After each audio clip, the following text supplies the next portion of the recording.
tardes. Soy la licenciada en Enfermería Alejandra Mójica Berber del Hospital General de Uruapan. Agradezco al comité organizador, al químico Fabio Mesa Alfaro, por invitarme a participar en este primer congreso virtual y agradezco también al comité organizador. Mi tema es prevención y manejo de úlceras por presión en pacientes con COVID. Las úlceras por presión son el resultado de la destrucción cutánea. Consiguientemente, hay una necrosis del tejido subyacente, grasa y músculo. Son producidas por factores como la humedad, la desnutrición, la obesidad, la presencia de enfermedades subyacentes, temperatura corporal elevada, infección y circulación periférica deficiente. Es un indicador importante en la calidad de atención que se les brinda a los pacientes hospitalizados. Entonces, sabemos de antemano que la piel es la primera línea de defensa del organismo, una barrera protectora natural contra el medio ambiente externo. Esta protección natural se ve afectada por las úlceras por presión, las cuales, al convertirse en heridas abiertas, hacen que esta barrera se pierda, por lo que el individuo queda más vulnerable al dolor, las infecciones y otras complicaciones. Estas úlceras constituyen un tipo especial de lesiones causadas por un trastorno de irrigación sanguínea y nutrición tisular como resultado de una presión prolongada sobre una prominencia ósea o cartilaginosa. Estas lesiones se generan cuando el hueso funciona como una especie de piedra, algo que al estar mucho tiempo permaneciendo en esa presión, las venitas que están alrededor se presionan, se ocluyen, ya no nos llega el riego sanguíneo. Después hay una hipoxemia tisular, eso nos lleva posteriormente a la necrosis. Se decía que las úlceras se denominaban úlceras por decúbito. Ahora ya no se pueden mencionar así porque dispositivos como los catéteres, como las sondas, los simples zapatos, la ropa, nos generan presión. Entonces se ha determinado que estas úlceras se les denomine lesiones dérmicas por presión, no nada más por decúbito, porque obvio no se presenta nada más en estas situaciones. Entonces aquí el mecanismo principal es la presión, va a generar esas lesiones como lo vemos en la imagen de aquí de la parte inferior, donde vemos que la posición genera que el coxis sea un instrumento cortante y eso ocluya la circulación sanguínea. Van a ocurrir con mayor frecuencia en personas de edad avanzada, pacientes que están confinados a cama o silla de ruedas, desnutridos, comprometidos en su estado de conciencia, mal apoyo familiar. Entonces, los sitios que más comúnmente se presentan, en el 80% de los casos, son el sacro, los trocánteres, los glúteos, malleolos externos y talones. Es muy importante comentarles que en estos casos los pacientes pues dependen completamente del cuidador. Entonces, si nosotros no lo movemos, nosotros no estamos al pendiente de estas lesiones y lo dejamos mucho tiempo en esa posición, esas úlceras se van a presentar. En algunos países, como en Europa, ya se está tomando más conciencia de todo esto y el cuidador es el responsable de que se genere una lesión. Entonces, no podemos decir que una lesión por presión es normal que se presente. No, tenemos que hacer acciones para prevenirlo y por eso es la importancia de este tema. Entonces, las úlceras se van a clasificar en 4 estadios. En estadio 1, 2, 3 y 4 tenemos uno que no se puede clasificar. Ahorita les voy a mencionar por qué. Y también tenemos en esta clasificación las úlceras de Kennedy, que son las úlceras que se van a presentar en los pacientes que ya están terminales. Entonces, en el estadio 1 vamos a tener una alteración de la piel. La piel está íntegra, pero aquí tenemos una manchita que se ve rojita, que presionamos y no palidece. Normalmente esta coincide con alguna prominencia ósea y aquí nuestra acción es quitar la presión. Vamos a ver alteraciones en la temperatura de la piel va a estar caliente o muy fría, puede tener un edema alrededor o una induración. Y pues obviamente también puede haber mucho dolor o le genera tanto edema que eso genera el dolor. La acción que tenemos que hacer para prevenir estas úlceras o para evitar que pasemos al siguiente estadio sería quitar la presión. Hay muchas cremas, hay muchos apósitos, ahorita lo vamos a manejar. En este estadio lo ideal es que nosotros no dejemos que se avance más, porque desafortunadamente los costos para poder aliviar una lesión que ya está en un estadio 4 son muy, muy elevados. Y en este estadio únicamente con vaselina, quitar la presión, dar un masajito, con eso nosotros tenemos para que evitamos pasar al siguiente estadio. En el estadio 2 ya tenemos una pérdida parcial del grosor de la piel, ya afecta la epidermis, la dermis o ambas. Alcanzamos a ver una vejiguita o ya estamos viendo ahí un aspecto que tiene la piel como si fuera una abrasión, una ampollita o un cráter superficial. Aquí ya nos está indicando que hay más lesión. Igual de esta manera, lo que podemos hacer es cambiar al paciente, quitarle la presión en esta zona, utilizar crema tan simple como la vaselina, dar un masajito y estar evaluando cómo va avanzando nuestra úlcera. Lo ideal de la capacitación es que todos aprendamos a identificar los estadios de las úlceras y hacia dónde vamos. Porque si cuando nosotros detectamos una úlcera en un estadio 1 y hacemos acciones tan simples como hidratar, quitar la presión y estar vigilándola, nos vamos a evitar muchas complicaciones y costos.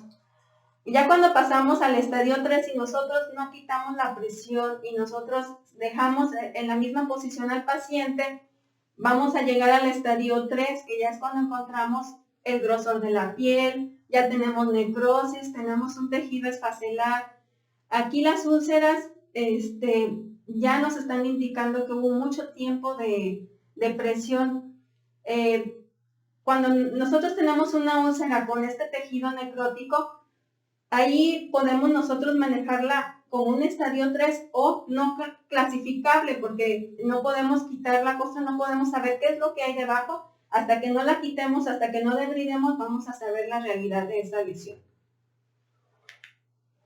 En el estadio 4, pues ya no quitamos la presión, ya se nos fue hasta el hueso, hasta tejidos más profundos. Ya tenemos exposiciones de huesos o estructuras de sostén ya expuestos, cápsulas articulares.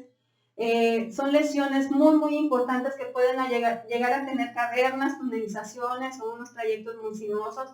Desafortunadamente, cuando ya tenemos una lesión así, el tratamiento implica muchos departamentos, ya es un tratamiento que se tiene que hacer a veces hasta en quirófano, muy costoso, los pacientes ya están inmunocomprometidos, son ancianitos que su piel ya es muy frágil, entonces es un costo muy, muy elevado, llegan a fallecer por situaciones de estas úlceras. Entonces, desafortunadamente, hemos encontrado situaciones donde nos dicen, ven para que valores esta herida, no, pues, ¿por qué no me hablaron antes? Yo agradezco al personal de mi hospital, que ellos ya se han capacitado, que ellas están muy pendientes de las lesiones, no dejamos que nos lleguen hasta estos estadios, porque vamos haciendo acciones que nos van ayudando a prevenir. Ahorita vamos a ver cómo se van a manejar estas lesiones. Les voy a platicar a grosso modo de qué se puede hacer, qué es lo ideal y pues a veces terminamos haciendo lo que tenemos pues a nuestro alrededor. Entonces, les mencionaba anteriormente que la etiología de estas lesiones pues es la presión. Si nosotros dejamos a un paciente en una misma posición más de 2 horas o tiene una presión entre 60 y 70 milímetros de mercurio, vamos a llegar a tener lesiones muy importantes hasta el estadio 4 y pueden sufrir cambios irreversibles. Entonces, otros factores que también nos influyen para que se generen estas lesiones o se hagan tan complicadas es la fricción. Cuando nosotros estamos cambiando a nuestro paciente y lo queremos poner en posición, hacemos una fricción, ahí hay una especie de cizalla. El hueso y la piel se encuentran, hacen como una seta y entonces eso rasga la piel, hace que se corte más fácilmente. La humedad, si nosotros dejamos a nuestro paciente con el pañal mojado mucho tiempo, a veces tienen evacuaciones diarreicas que son muy macerativas y los dejamos mucho tiempo y no tenemos una protección de la piel, nos va a condicionar que se hagan lesiones muy, muy importantes en muy poco tiempo. Y las fuerzas cortantes, el sacro, el hueso del sacro, acuérdense que es un huesito que está muy filoso y eso puede generar la presión, el corte de la piel y complicar bastante la herida, porque es una herida que va a quedar cerca de los genitales, se puede contaminar con la popó, todos estos factores que sabemos de la humedad, del calor, de los pañales, de no poder limpiar a los pacientes, pueden hacer que esas lesiones lleguen a grados muy, muy importantes. La prevención, pues sabemos que lo ideal es, al momento que nosotros estamos cambiando a nuestro paciente, una vista rápida nos va a dar una visión de qué riesgos puede tener nuestro paciente. Pero si ya sabemos que es un paciente que no se puede mover, que está intubado, en estos casos de los pacientes de COVID, la posición de pronación nos está generando muchas lesiones. Yo ya sé que son pacientes obesos, que no se van a poder mover, que están intubados, que es muy difícil estarlos cambiando de posición, que tienen la traqueostomía, sondas, todos los dispositivos, las puntas nasales, todo eso me puede condicionar a que se vayan haciendo lesiones dérmicas por presión, y si yo no hago una prevención, se me van a complicar más. Si de por sí es una enfermedad muy difícil, y aparte le sumamos una úlcera o una lesión dérmica, pues los pacientes están completamente devastados. Entonces, lo más importante es hacer cambios de posición cada 2 horas como mínimo, porque como les mencionaba en la diapositiva anterior, hay estudios donde se ha comprobado que la presión de 60 a 70 milímetros de mercurio a más de 2 horas ya nos va a generar una lesión. Entonces, siempre lo vamos a estar cambiando. Existen algunas alternativas como unos relojitos que podemos ir guiando ahí hacia dónde vamos moviendo a nuestro paciente, pero en situaciones como COVID, donde tienen que estar los pacientes más de 16 horas en pronación y que decimos, bueno, está muy obeso, las costillas, la nariz, todos estos puntos donde se pueden generar lesiones, yo empiezo a prevenir con su limpieza, con hidratación, poniendo un pequeño bultito en esa zona para elevar, quitar la presión, eso me va a ayudar a hacer la prevención. Es muy importante el estado nutricional. Todos sabemos que cuando la piel está sana y hay nutrición, pues las heridas pueden cicatrizar más. Pero ya cuando tenemos una decadencia en la nutrición, que están muy mal, entonces hay que tratar de ver con el médico, con nutrición, de ver las situaciones que podamos favorecer para que ellos estén en ese buen estado nutricional. La higiene de la piel, lo más importante que hay. Si nosotros no cambiamos el pañal, si nosotros lo dejamos mojado, con la pipí, con la popó durante todo ese turno, vamos a generar una lesión. Entonces, existen cremas, existen un montón de productos que nosotros podemos utilizar para estar cuidando la piel, tener la hidratación. Todos sabemos que en nuestros hospitales hay muchas carencias, hay materiales muy difíciles de conseguir. Hemos tratado de buscar alternativas que puedan adecuarse a nuestras localidades, y yo la vaselina la utilizo. Se bañan a los pacientes, se limpian, se coloca vaselina y eso nos va generando una hidratación para que no se generen lesiones tan importantes y no lleguemos a esos estadios que la verdad complican a los pacientes y sí los pueden llevar a muchos días de estancia hospitalaria, incluso hasta la muerte.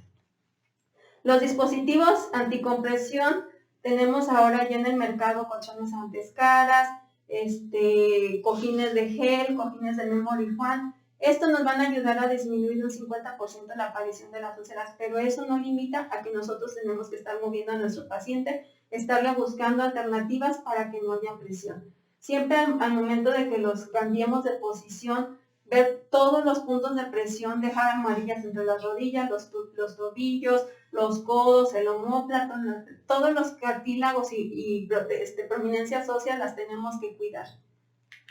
Entonces les mencionaba, en el mercado hay muchos dispositivos, colchones de presión alterna, apósitos, cojines de memory foam. Lo ideal que se nos ha recomendado son todos los dispositivos dinámicos. Los dispositivos que son estáticos no son tan recomendables porque llega un momento en que si nosotros no movemos a nuestro paciente, se van a deformar, van a generar prominencias que pueden generar otras lesiones. Entonces, el recomendable siempre es los dispositivos que son dinámicos. Los colchones de presión alterna, pues es lo ideal ahorita. A veces vemos el costo-beneficio y pues un colchón de presión alterna contra uno de cascarón de huevo casi vienen costando lo mismo. Pero les mencionaba, a pesar de que utilicemos dispositivos muy caros, muy buenos, la movilización es algo muy importante que no debemos de dejar de lado. Para saber si un dispositivo me está funcionando, lo que yo puedo hacer es colocar al paciente en esa posición y después meto la mano por debajo del colchón o del cojín. Si yo sigo sintiendo la prominencia y sigue habiendo presión, ese dispositivo no me sirve y entonces tengo que buscar alternativas para empezar a cuidar que no haya presión en mis pacientes. Otra de las situaciones muy importantes es cuidar todos los dispositivos que utilicemos. Si yo pongo unas puntas nasales y no le doy aplicación y tienen una tracción, me van a generar una lesión. Entonces pueden llegar a ser lesiones, les digo, muy importantes que podemos nosotros prevenir. En caso de que ya tengamos una lesión formada, lo ideal es estarla vigilando, ver cómo va cambiando, pero hacer acciones, no nada más. Ay, es que yo ayer le vi que tenía la manchita y pues ahora ya está bien profundo, ya tiene una escara, ya, como en esta imagen. No, es que ayer no estaba así. En 2 horas se puede hacer una lesión muy importante. Entonces sí tenemos que estar pendientes, estar vigilando, que no se nos presenten y si presentamos alguna, luego tomar acciones. Las personas que estamos en el área de manejo de heridas nos basamos en la preparación del lecho de la herida y en el acrónimo de TIME para manejar las heridas. Entonces, es un sistema que nos indica cómo se va haciendo el manejo de las heridas. No significa que sea un proceso de pasos de 1, 2, 3, es un proceso dinámico que nos va indicando cómo vamos a ir manejando esa herida para lograr tener el mayor éxito. Entonces, se utiliza el acrónimo de TIME, que se refiere pues al tiempo, de que el tiempo es muy importante. Lo podemos estar manejando todas las fases en una misma herida. Ahorita les voy a mencionar por qué. Y esto nos va a decir de manera sistemática cómo vamos a ir guiándonos para nosotros atender estas heridas. Entonces, lo importante es que se nos quede claro que la presión es la que va a generar esa lesión. Si yo no quito la presión, voy a llegar a estadios muy graves como esto. Entonces no hay necesidad de llegar a esto. Pero si ya estuviera esta lesión, entonces la vamos a manejar con el acrónimo de TIME, que nos indica que la T se refiere al tejido que no es viable. El tejido que no nos sirve dentro del lecho de la herida para que pueda cicatrizar. Y lo que se hace para quitar ese tejido, pues es el debridamiento. Muchos conocemos el tejido de debridamiento cortante o quirúrgico, cuando se pasa un paciente a quirófano y entonces el cirujano pues dice, ay, déjame le quito ese tejido, pero como no lo voy a estar pasando a quirófano a cada rato, pues ahorita le quito un poquito más y llegamos a tener lesiones como estas que se presentan aquí, donde son unas cavitaciones, unas heridas tan amplias que de por sí el paciente está desnutrido, está en condiciones de otra enfermedad y tener unas heridas como estas pues nunca los llegamos a alcanzar. Entonces, hay varias técnicas para quitar este tejido y lo ideal es que nosotros vayamos evaluando a cada paciente para saber cuál es la técnica ideal que nosotros vamos a utilizar en esta debridación. Existe lo que les mencionaba, el quirúrgico y el cortante. El quirúrgico lo pasamos a quirófano, el cortante en el consultorio agarramos una hojita de bisturí y vamos cortando.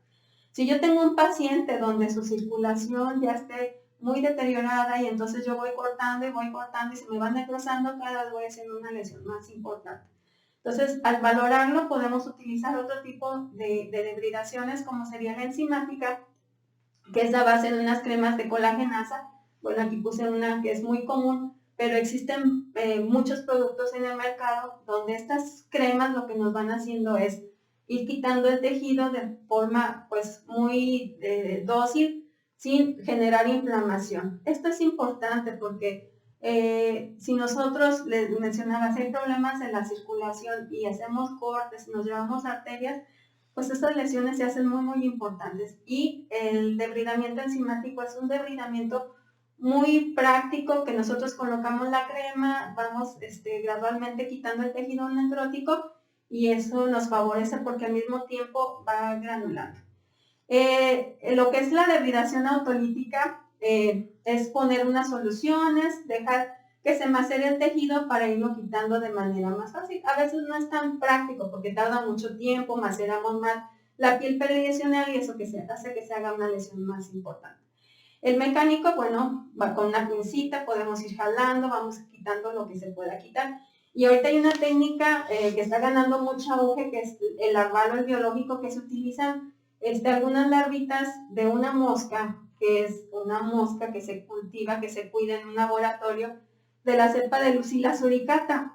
Esta mosca, estas larvitas, se van produciendo en un laboratorio estériles, se colocan en la herida y nos ayudan a debridar de manera pues muy dócil. Al momento que van debridando y van fagocitando todo lo que están quitando de la herida, porque son muy selectivas, únicamente se comen el tejido necrótico, generan unas sustancias que nos ayudan a que vaya granulando la herida. Entonces, está ganando mucho auge porque es una técnica muy biológica. Lo único que hacemos pues es quitar las larvitas, las dejamos en una bolsita y pues se mueren solitas. Entonces, no contaminamos al medio ambiente, no hay tantos químicos y eso es lo que está haciendo que esta técnica vaya ganando mucho auge porque facilita la debridación de manera selectiva. Entonces, después de la T, que se refiere al tejido no viable, que ya lo quitamos, que estamos viendo cómo lo vamos a quitar, nos vamos a la I, que se refiere a la infección o la inflamación. Siempre que se hace una lesión, el tejido se inflama. Entonces, si nosotros no sabemos en qué etapa va la herida y empezamos a ver un exudado que se genera por la inflamación y luego decimos, ay, no, mira, esta herida ya está bien infectada, dale un antibiótico y dale el antibiótico más caro porque está cerca de los genitales y entonces se nos va a hacer una infección muy importante. Ya no se maneja así. Ahora, en este algoritmo, al ver nosotros en el acrónimo la letra I, sabemos que hay un protocolo. Las lesiones siempre van a estar contaminadas. Al momento que se pierda la barrera de la piel, pues las bacterias se van a colonizar, se van a situar dentro de la herida. Pero eso significa que no haya una infección. Después de que estén contaminadas, llega la colonización. Hay varias cepas, empiezan a generar crecimiento de estas bacterias, pero si nosotros no tenemos datos de infección en esta herida, lo único que vamos a hacer es manejar productos de manera local, no necesitamos dar un antibiótico sistémico. Ya de ahí, si hubiera una colonización crítica, que quiere decir que ya las bacterias se están reproduciendo, pero ya se están liberando cepas que se están yendo al torrente, si aquí nosotros no tenemos datos de infección, lo podemos seguir manejando de manera local. Lo ideal y lo que nos marca el protocolo es que se haga un cultivo de tejido de esa herida. Entonces, si ya nos indican que está infectado, que nos estén marcando más de 105 unidades formadoras de colonia en esa herida, entonces ahí sí ya tendríamos que dar un antibiótico, tendríamos que valorar de acuerdo al antibiograma y valorar realmente cuando tengamos que dar el esquema de antibióticos, si no lo podemos manejar de manera local. Al momento de que haya una infección o que haya una inflamación, pues va a generar una humedad. Ahí tenemos que generar un equilibrio, buscar apósitos que nos permitan que la herida no esté completamente húmeda para que no se macere la piel perilesional, pero tampoco que esté completamente seca, porque todos los elementos de la serie blanca que están migrando para ayudar a que cicatrice esa herida necesitan cierta humedad. Entonces hubo productos muy buenos que de repente, ay no, mira, pon estos polvitos y la herida se seca y entonces no avanzaba. No, ya hay múltiples productos que podemos utilizar, apósitos, para generar un equilibrio en esa humedad. Lo que es la terapia BAC es un sistema muy, muy bueno. Hay unas esponjas ahora que nos ayudan a debridar y entonces generan que no haya exudado. Al no haber tanta humedad, bueno, las bacterias ya no se reproducen tanto, no hay tanto exudado y eso genera que la herida se mantenga estéril, se mantenga con el equilibrio de la humedad y granule más rápido. Obvio que estas técnicas pues son muy caras.